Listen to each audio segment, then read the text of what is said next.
education specialist with the Hamilton County Soil and Water Conservation District. And in this time of social distancing and trying to learn virtually, we're back to share some more activities with you, this time about one of my favorite topics in the whole entire world, earthworms.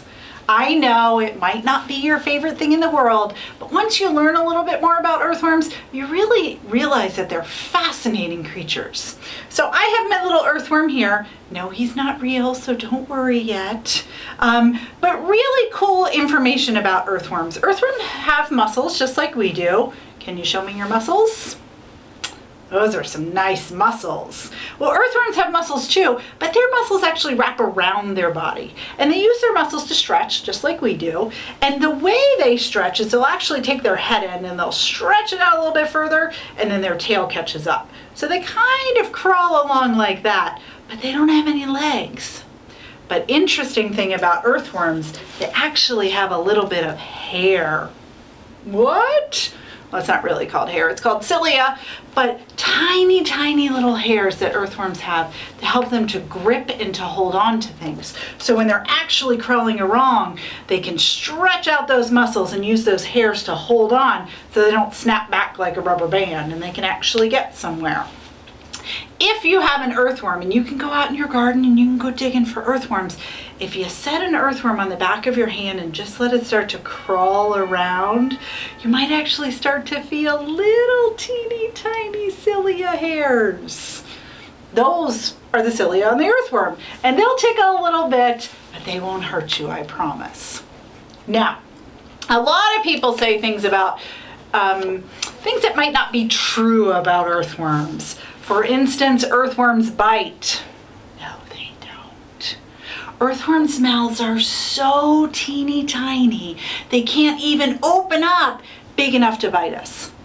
And even if they could, there's no teeth in that mouth at all. Worms have no bones in their whole body, and teeth are made out of the same thing bones are made out of. So earthworms have no teeth. So even if they could open that mouth really, really big to bite you, it wouldn't even hurt. But they can't even do that. This is a picture of an earthworm's mouth. See, no teeth in that mouth. But what do you think earthworms use their mouth for? You're right. They use it to eat, just like we do. Earthworms actually don't breathe through their mouth like we do, though. Earthworms have teeny tiny holes in their skin, and they breathe out carbon dioxide, they breathe in oxygen just like we do, but they do it through teeny tiny holes in their skin. And that's why their skin has to stay a little bit moist. Now, sometimes people say earthworms are slimy. No, earthworms aren't slimy, earthworms are mucousy. Because earthworms can actually manufacture their own mucus to help keep their skin moist so that they can keep those holes open and keep breathing, which means they get to stay alive. So sometimes if you're holding an earthworm really long and it starts to get a little bit dried out, sometimes you'll notice a little teeny tiny little bit of yellow. I know, and it looks a little bit slimy, but it's really just mucus, and it's okay. We have mucus in our body, we have mucus in our nose and in our mouth and in our eyes, but earthworms have mucus and they let a little bit out by their head, and then as they crawl, that mucus will coat their whole body and keep their body nice and moist so those air holes stay open so they're able to breathe. Now back to earthworms' mouth and what they really use their mouth for. They use it to eat, like you said before. Now, my earthworms, and yes, we have lots of earthworms here at the Soil and Water Conservation District. I actually keep my earthworms here for something called vermicomposting. And I know it's a really big word, but some of you might have compost piles out in your backyard where you throw all your food scraps and animals eat it and they help to break it down into a nice rich organic material that we can use in our gardens. Well, we have that here too. But we don't do it outside, we do it inside. And I have a very large bin with thousands of earthworms in it. And we feed it all the time, and they help to eat that food and break it down into that same rich organic matter. Now, my earthworms here, favoriteest food in the whole entire world, the same thing monkeys love to eat. You're right, bananas. So I cut up this banana just today to give it to him. It was a little bit too brown for me. I like greenish bananas. But I put it in the worm bin there, and those earthworms will eat every single part of that banana. Inside of the banana, the outside of the banana, the top of the banana, the bottom of the banana, it doesn't matter. They absolutely love it. We also feed them all kinds of things. We have tomatoes that we put in there. I recently put some snap peas in there that were getting a little bit too old for me. So they'll eat any types of our fruits and vegetables. Okay, now earthworms like it when that food is a little bit rotten and yucky. So when it's a little bit past due for us to eat, that's when the earthworms love it. Because remember, they don't have any teeth. So they can't bite into that big crunchy apple. They like when that apple is yucky, a little bit moldy, maybe really soft and gooey, and we're like, no way, we're not eating that apple. But the earthworms, that's when they love it, because they will eat all that stuff up. Now, another real cool thing about earthworms, and I know it's hard to see a little bit on my model, but sometimes when you're out digging in your yard and you find an earthworm, you'll find a little spot on that earthworm. Maybe it's a band all the way around that earthworm that's a little bit different than the rest of that worm. That little area on an earthworm is actually called the clitellum. Sometimes we just call it a saddle because that's an easier word to remember. Now, not all earthworms have a saddle. Only adult earthworms have a saddle. So if you're digging around in your yard and you find an earthworm without a saddle, it's a baby or a teenage worm, and it's not old enough to have babies yet. But if you find an earthworm with a saddle, that means that earthworm is old enough to have baby worms. Okay, so that's one thing we can look for when we're actually looking for earthworms in our yard and we're doing an investigation. Another thing we can do is to try and find out where's the head and where's the tail. A lot of times earthworms look very similar from the head end all the way down to the tail end. Well, I'll give you a couple easy ways to determine. If your earthworm has that saddle there, then we know this is the head, because the saddle is going to be closest to the head. Now, if your earthworm doesn't have a saddle, a little bit harder to tell. Sometimes the head is going to be darker than the tail, and sometimes the head is going to be a little bit fatter than the tail.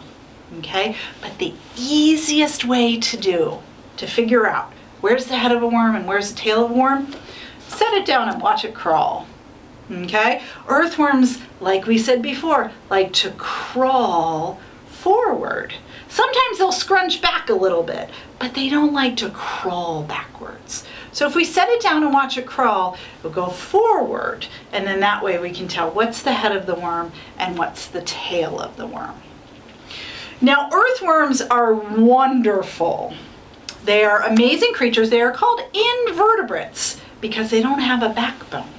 Okay, no spine whatsoever, and we already talked about they don't have any bones. But these guys will help our soil. And if you have a garden full of earthworms, then you have a great garden. Okay, earthworms will help eat a lot of the organic material, all the old leaves from last fall, all the dead flower buds, all the old sticks that have started to rot away. They help to eat that stuff and turn it into organic material that helps to richen and fertilize the soil so that all of our spring flowers and our spring plants can grow. So if you find any earthworms digging around in your garden, that's great. You can pick them up, you can investigate, but make sure you put them back in there when you're done. Now, the last thing I want to talk about earthworms is, oh my goodness, one of the biggest myths in the world about earthworms. If you take an earthworm and you cut it in half, a lot of people say you get 2 worms. And I'm here to tell you that's not true at all. Okay? What happens is worms have the ability to regenerate a tail. Okay, so if their tail part gets cut off, and yes, it does hurt, they do have a brain and they do have nerves and it does hurt and they will bleed a little bit, but if that tail part gets cut off, the worm has the ability to grow a new tail, but that tail part is not going to grow into a new head. So you don't get 2 new earthworms. You get one earthworm that's in a lot of pain and discomfort because he just got his tail cut off. But it will grow back in that new tail, but that tail part is eventually going to die off. And one thing that earthworm uses for that, they use that trick for survival sometimes. You know, there's a lot of things, we talked about the things that earthworms like to eat, but there's also a lot of things that like to eat earthworms. And I bet some of you are thinking about birds, and you're exactly right. Well, if there's a bird hopping along the grass and a bird sees an earthworm, that bird is thinking, oh my goodness, I'm just going to get the best snack in the whole entire world. Well, the earthworm is thinking, oh my goodness, I better get away from that bird so that I can save myself. So the earthworm's going to try and crawl really fast. But you know what? Earthworms can't crawl really fast. Okay? And if they can't get down into the ground before that bird hops up, sometimes what they'll do is they'll take their tail and they'll wiggle it around a little bit to attract the bird to come over them. But you would think that's really silly. Why would you want the bird to come over? So the bird will come over and bite that earthworm's tail right off. And that tail will be in that bird's beak and it'll still wiggle around a little bit. And that bird is thinking, oh my goodness, I just had the best snack there is. And while that bird is distracted with that tail, that earthworm has a chance to crawl away and get down underground. Again, still in pain because he got his tail cut off, but saved its life. So it's going to take a couple weeks or maybe even a couple months to grow that tail back. Okay, but it does have the ability to grow that tail back. So I have a plate full here of my earthworms, and like I said, we keep them here in the office to help digest food and help break down food. Now, yesterday I gave them this banana, so they haven't started eating on it yet, but it was a little bit too brown for me. So I put it in the bin and then I took it out here to show you a little bit about what we eat. But here is a plate full of worms.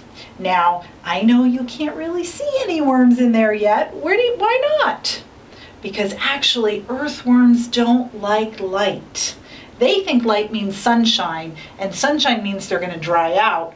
And if they dry out, remember those holes close up, and then they're not able to breathe, and then they end up dying. Okay? So earthworms like it to be dark. They don't have any eyes, but they still know when it's dark. So what we do is we take this and we flip it over. And look at all those earthworms that are crawling around in there. These earthworms are very small. They're called red wigglers because guess what? They're kind of red in color and they wiggle. I know, silly. But these earthworms are really great for composting, which means they eat all of our food scraps and they help to turn it into nutritious fertilizer for our plants. All they do is they crawl around all day and they eat all of our food. So in our office here, we probably have several thousand different earthworms that are hanging out. Some of them are babies, some of them are adults, but they just sit there and they eat all of our food and then they'll eat some more. Lots of different types of earthworms that we have in here. So if you guys have any questions about earthworms, we're going to post this video on our social media site, so you can just ask those questions in the comments and we will definitely get back with some great answers. I really appreciate you joining us today to learn a little bit more about earthworms, and I hope you guys are having a really great day. Thank you.